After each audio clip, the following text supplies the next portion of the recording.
All right, EA Ermor, turn 76. I'm thinking this might be kind of a quiet turn, so surely it's going to be really busy. No, actually it is looking a little more quiet. So let's take a look at our, illicit, illegal mind hunts. So let's see, somebody was resisted. I don't think this was the guy we were aiming at, so maybe there's somebody stealthy there. Regardless, they resisted, of course.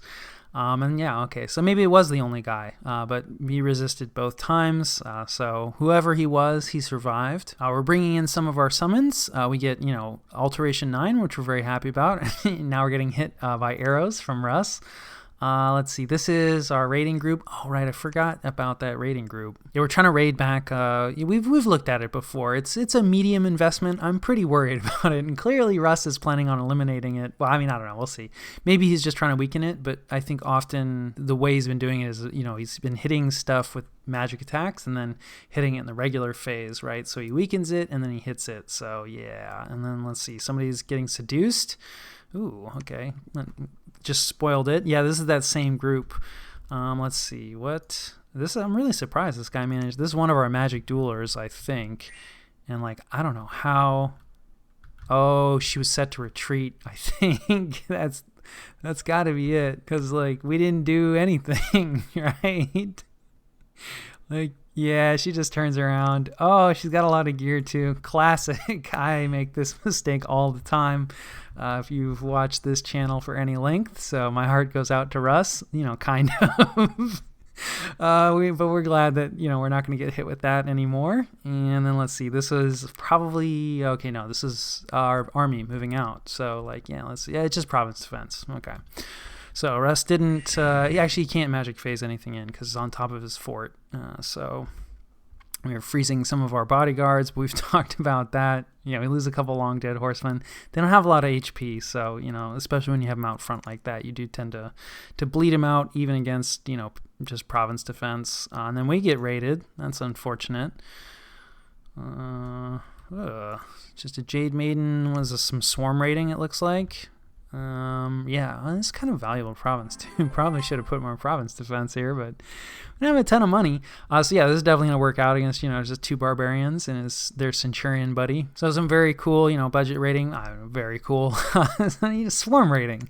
Everybody does it because it works. And then let's see, Russ attacking Niflheim. And yeah, this looks like their main army-ish that's up in the north. Greatly reduced. I don't see a lot of their... Okay, no, they definitely have sacreds here. Again, looking like kind of in a bodyguard capacity. And yeah, they're not, one province defense, it looks like. This is probably, the feud still hasn't managed to get rid of this feeble-minded mage. We'll have to take a look on the map exactly where that is. And then this is one of our... This is probably, the northern raid. So this might be contested. No. Okay. Well, hold on. Okay, no. It looks like this, for whatever reason, a Skinshifter got abandoned. And I think we can take out one unblessed of his sacreds. With, like I said, a kind of a medium investment army. I am a little bit terrified that this is going to get jumped on. I think we have some magic duelers here who probably burn their astral pearls. So hopefully I put, a couple reserve astral pearls on someone that can't spend them. Otherwise, we'll probably see somebody jump on this because there's a lot of stuff, but not so much stuff that it can't be destroyed. So I don't know. We took the province anyway. Niflheim attacking Russ. Yeah, this is just south of Helheim. Right, this is that fort that he cracked. Okay, so it looks like he snuck magic phased his sacreds in. He must have, I don't know how. Oh, yeah, this has got to be, this is his pretender, this guy here. I'm not actually 100% sure. I feel like Gateway, but I think Gateway is Astral 5. I'll have to double check that. Maybe he gatewayed them in a turn early and then switched the gear on the Archmage. Regardless, he managed to magic phase in his Skinshifters, and he's got a bunch of corpse constructs here as well, and a few these bone fiends, which are blood summons, who probably magic phased in with the god, and they are up against just a single scrawny thug with relatively normal kitting. He does have fire resistance now, 25, very relevant against that fire shield and everything. But this is still going to be really tall order, right? This Scrotty only has 19 protection. And let's see. Okay, extraordinary agility. That is a good trait. Increased attack and defense. But It's not, it's not so high that the Skinshifters aren't going to connect or, drive down his defense. And, he's got 20% regeneration, but only on 55 hit points. So, like, against a lot of things, this Scrotty is going to be really scary. Against these Skinshifters, I think he's going to die really fast. Yep, there he goes. So yeah, those Skinshifters are scary, and it's going to take more than just Scrotty. And those are the Skinshifters that are protecting Helheim. So those Skinshifters are probably hopefully going to be our problem, which is a weird thing to be saying. But if Niflheim sticks to what I offered and gives us Helheim, then we will have to kill those. And yeah, I mean, Rust's just doing an amazing job, like demonstrating how, especially in the late game, you just need to get away from normal movement. Right? Like normal movement is really slow, and if you're doing well, you have a lot of territory to cover, and you're going to have oftentimes limited resources, especially limited elite resources. So he's doing a great job of those guys are just everywhere, and they're the same guys. Old age plagues us as ever. Just a daily middle finger from Theranos. Honestly, I don't even know. I'm not sure how worth it this is.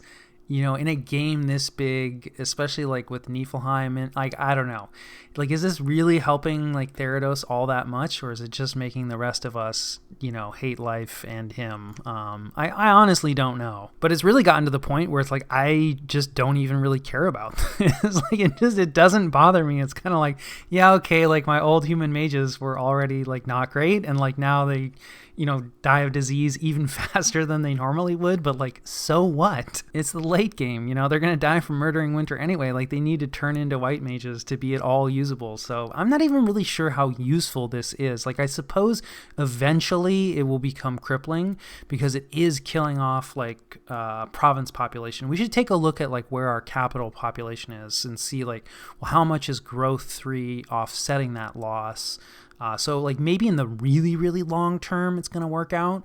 But I mean, this is a fairly big and long running game where the cataclysm will happen roughly at around turn 100. So we have about 25 more turns. And I feel we'll still have enough money to do what we need to do at that point. I don't know. We'll see. Maybe it's going to hit some tipping point where all of a sudden, our population gets small enough that the growth really can't keep up and our population really starts to tank. But so far, honestly, it's been, a bit of a non-factor. And speaking as somebody who it really ought to, kind of hurt, a lot, so yeah, I don't know. I don't love it. I don't love it. And then this is, oh right, Illwinter. The Illwinter seems, at first Illwinter's not so bad, especially if you have heat scales. But if you have cold scales, you get attacked by these giants and stuff, and the unrest is really starting to stack up. That's the other thing. It's kind of hard to gauge. It's I've talked about it before. Is it the old age that's screwing us? Is it the Illwinter that's screwing us? It's difficult to suss out. So this is just minimal PD. And we'll see, this Van Hurst, he's kind of scary. Is there cold resistance on here? There is. So, he could, kill a giant. I don't know, right? This is, a classic matchup, actually. I think in the lore, right, the elves, fight against the giants. And I actually think it is the Van here that fight them. And it does not work out for that elf. So they, they're going to lose that province, at least temporarily. Not super relevant for us, but I'm sure, Vanheim is not thrilled. An unexpected event. Hey, we find some nature gems. That's nice. And then our lone Equite is not able to break down the fort. No surprises there, but we do get the one turn crack on this fort. However, I just have this suspicion that a bunch of Skinshifters are going to magically be inside next turn. So we'll see. We'll probably still go in, but maybe we'll bring a few extra things up. Do we need to rush into those Skinshifters? Probably not. So yeah, I'll catch you guys after the jump. All right, this is the situation and what we're doing about it. Before we dive into the minutia of the turn, I did confirm that Burden of Time does suck. I suppose I could just read the description of it. So, about 2% per turn, it sounds like. But I went, so to put that in perspective and some numbers, Burden of Time went up on turn 59, and I think it's more or less been up the whole time. It might have gone down briefly, but I don't think so. And if it was, it was brief. And at that point, our capital had 41,450 people, and we were making 622 gold out of it. And as you can see, it's not the case anymore. So, we've got 35,000 left, and we're only making 430 gold out of it. So it's like roughly a 30% gold loss, which we're probably looking at like across our entire empire. So it is slow acting, and of course, like we're in a good situation, a less bad situation, because we have growth 3. Obviously, for anybody that doesn't have high growth scales, or if you have death scales, you're probably Therados, and this conversation isn't for you. But for the rest of us, like, yes, growth 3, this is the best case scenario here, and it is still painful, but workable. Like, you can work around it in in a lot of ways you should be transitioning into a gem economy for the super late game anyway. So it's definitely not oppressive as some spells out there, so that's a good thing, I suppose. So in terms of what we're doing, we are doing our raiding as threatened. We've seen this group, the augurs, the fire elementals, a little bit of magic duel. We have, just a lich and a magic duel fellow who has no gem for it because we're expecting, to get jumped on. We're not expecting him to preemptively move commanders in to block our raids. So the lich will hold on to the astral pearl to make sure that it doesn't get wasted, and then he will transfer it over just in case, Russ decides that he wants to try to hop on our lich. I think in either case, like, we should beat even fairly substantial province defense dumps, but, we'll see. Either of these groups we can afford to lose. In terms of the fort, so, yeah, a couple of things. There's some Skinshifters still in Helheim, and this is the fort, right, where that Scrotty failed to take it. So we know that the god and a bunch of a good amount of Skinshifters are in here. So yeah, like, this is like seeing Skinshifters behind like every door. So I think what happened is he gatewayed his capital recruitment because we do not see any Skinshifters whatsoever up here. Now is the time to strike. Except he can gateway him in at any time. Still has some other stuff, although it is starting to empty out a bit. Now, of course, like, he has other stuff that he doesn't even need to gateway. That's like pretty nearby, right? We've seen this in action, although he seems to be, I think these long dead horsemen came from the capital because he lost a bunch of long dead horsemen, but here's a bunch more long dead horsemen. So anyway, of course, Russ has plenty of stuff left. That's not too surprising, but it looks like he's down to like 3-ish groups of Skinshifters, which is more than I would hope. But there it is. But so we're not actually storming, we're moving. And of course, these caves, so painful. I gotta be honest, I forgot these I don't know why, I just can't get it. It really looks like they should connect in my mind, and they really, really do not. I think part of it is because, Russ is able to move through it because of his mountain survival. So, it's just a really easy thing. It's they can do it, but you can't. So we can't move out of this cave to jump on top of this fort. So instead of taking the backdoor Helheim route, because we know that that goes really well, we're gonna try the other route. So it's this is where we got swarm raided, so we need to take this back anyway. We're gonna move through some Fomorian territory because whatever. I don't know. I'll probably at least let him know. We have air gems. Fomoria likes air gems. We might pay him 5 air gems just to keep on his good side for now, but I'm kind of thinking about maybe we're gonna fight for Moria anyway, so I don't know, we'll see. I haven't really decided on that, but so we gotta go one way or the other, right? We either go through Niflheim over here, and I think it's gonna be the same. Well, it's shorter to get to Helheim, which of course is our ultimate objective, but it's longer to get to the throne, and at this point, I just kind of want to secure this throne. It'd be really nice if all this stuff wasn't cold. So yeah, we're gonna go this way. We need to raid this back, and we are still storming, but we're just gonna storm with our one human commander, and he's got some trolls, 9 trolls, a standard, assuming it survives from Murdering Winter. He's got some troll bodyguards, and this should be enough stuff to just take out the wall defenders, and maybe if he has a little bit of garbage in there, it'll take that out too. If he gateways in, right, this stack of Skinshifters, it won't work. Those guys will die. We'll have to backtrack and deal with that. But That's kind of a win for us, actually, if he chooses to do that, because like while this fort is cracked, Niflheim, is they're not idle, and Niflheim is sitting on top of 2 of his forts here. So we're moving scouts in to see, and we can see that Satis here is actually also cracked, and while Russ has been doing a really good job, of gatewaying around, as far as I know, he only has 1 mage currently, at least, that can do it. With enough booster support, and actually with some of his summons, like he could certainly set up a second gateway commander, but it would be expensive, not prohibitively expensive. We haven't really seen that yet. And the other thing too is that he would have to teleport them out, and we don't see any of his mages that would be likely to be doing something like that in the report. So that's not a guarantee that it's not there, but I think he probably has not set up a second gateway commander just yet. So we're counting on the idea that it's like, okay, Niflheim is like making more progress like into his core territory. Satis is probably more valuable, both in terms of income, like gold income and gem income. Like this is a nice province, right? 2 earth gems, 1 astral pearl. Yeah, that's it in terms of gems. So this is 3 gems, whereas early age capitals are 6 gems, and this doesn't make any income whatsoever from a gold standpoint. And like, yeah, well, a lot of the capitals are, well, okay, this one's not so messed up, but like, yeah, Garth is fairly messed up. There's a lot of messed up, burden of time. But still, like this is a lot more than what was 6 gold, 9 gold. So even if Satis is a messed up capital, it's still a capital. So I think he only has 1 gateway group, and I think it's going into Satis.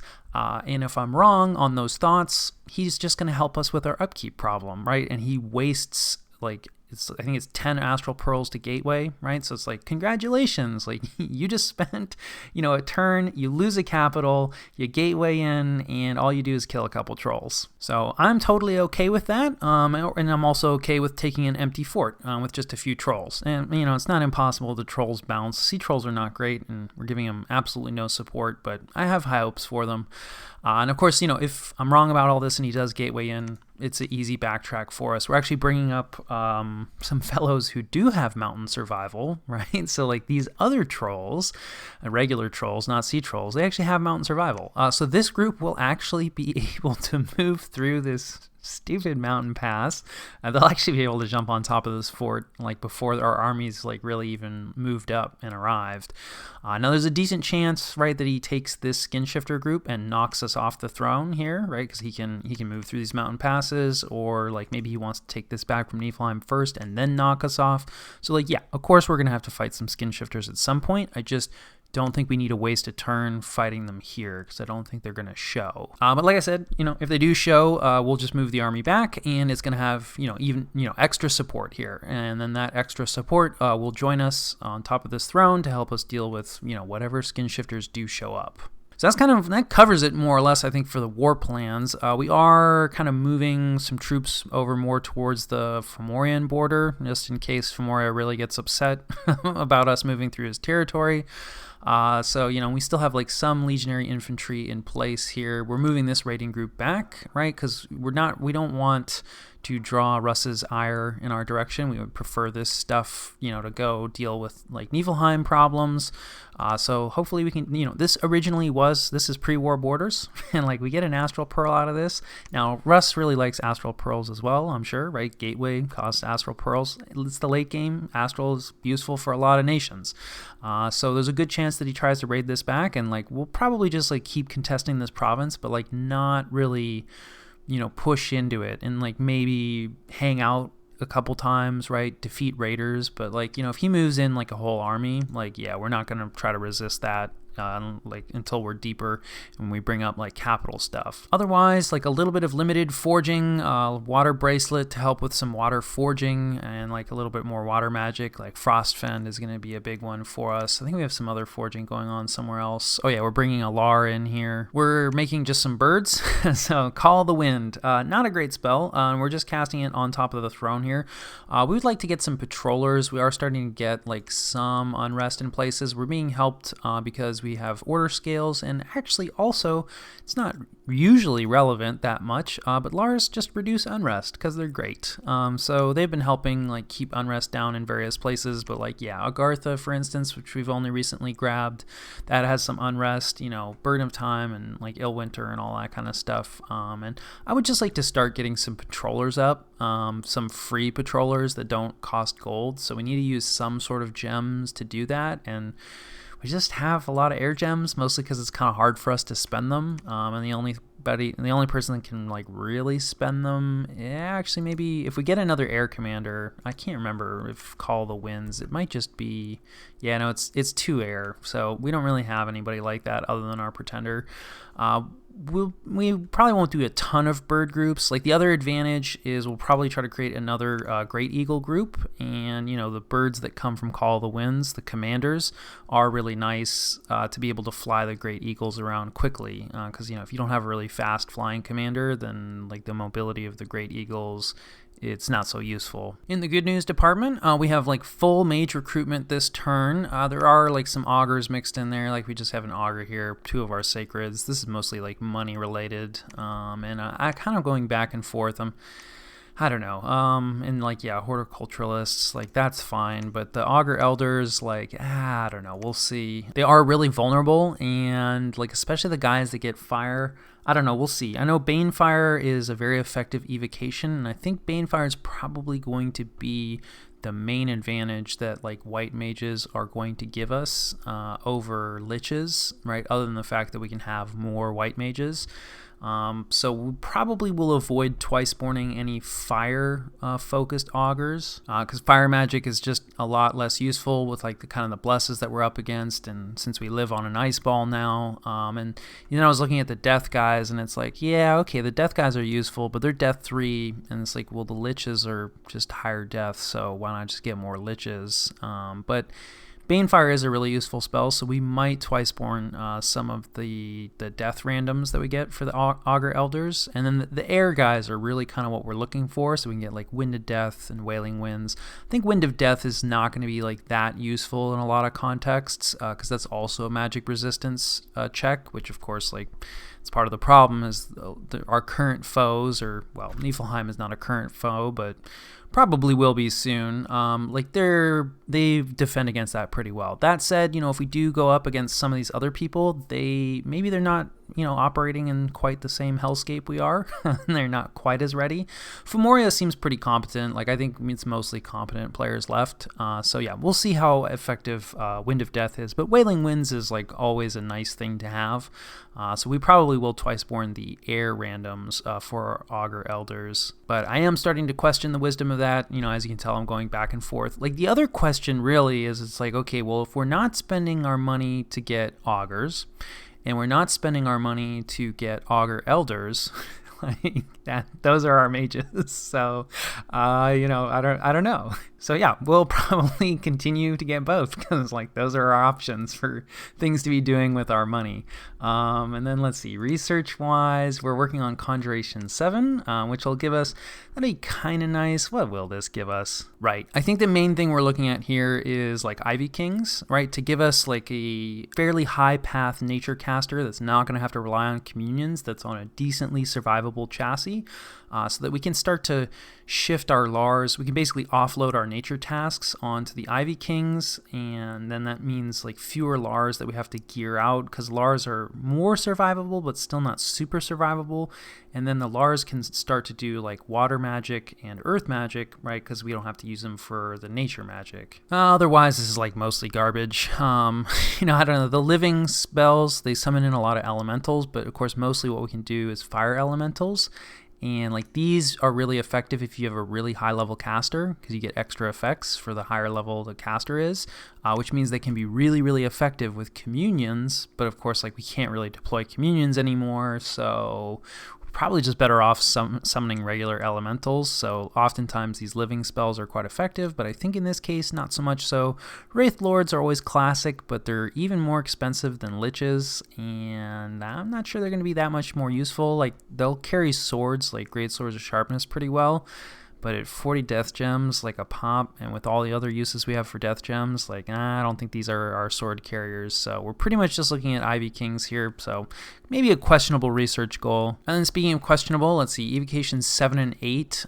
7 will get us Firestorm, which will definitely like have some, you know, useful. It's a battlefield-wide wipe spell, right? We don't even have Wind of Death yet. Cloud of Death is another good one, right? We're planning on deploying a lot of death mages. So like, yeah, there'll be some decent spells for us here, and then we'll see about 8. 8 is mostly for Pillar of Fire, which is just a really effective, yeah, it does a lot of damage. And it's fire magic, so, you know, obviously that's something we have a lot of. Like the heat area shock, not going to matter as much, right, since everything's cold, but this amount of damage, that always matters. So like this will be a fairly big upgrade, and, you know, kind of open up evocation options for us a bit more against like these really like the Scrotties and the Neefle Jarls, and not so much Rusted Sacreds, right, because of Blood Vengeance, but with enough magic resistance gear, maybe.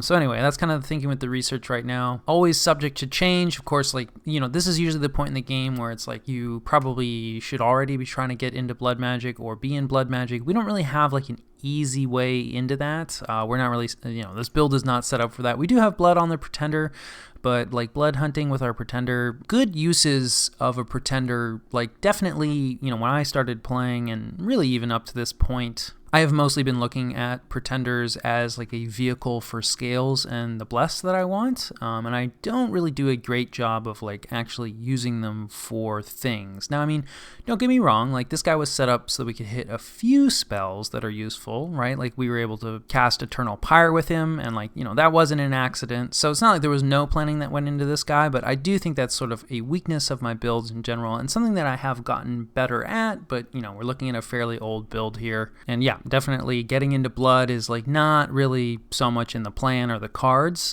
So, you know, I think we're not going to bother with it probably for this game. I don't know, maybe I'll change my tune, but we don't have that much farther to go. Certainly you can see how it's like, okay, like blood hunting is going to destroy your provinces, but it's like, well, your provinces are going to get destroyed anyway, so you just, you know, collect some virgins, I guess. But no, we're early age Ermor, so we're going to, you know, stay the course and stick with the other horrible path of magic, death magic. So yeah, I think that covers turn 76.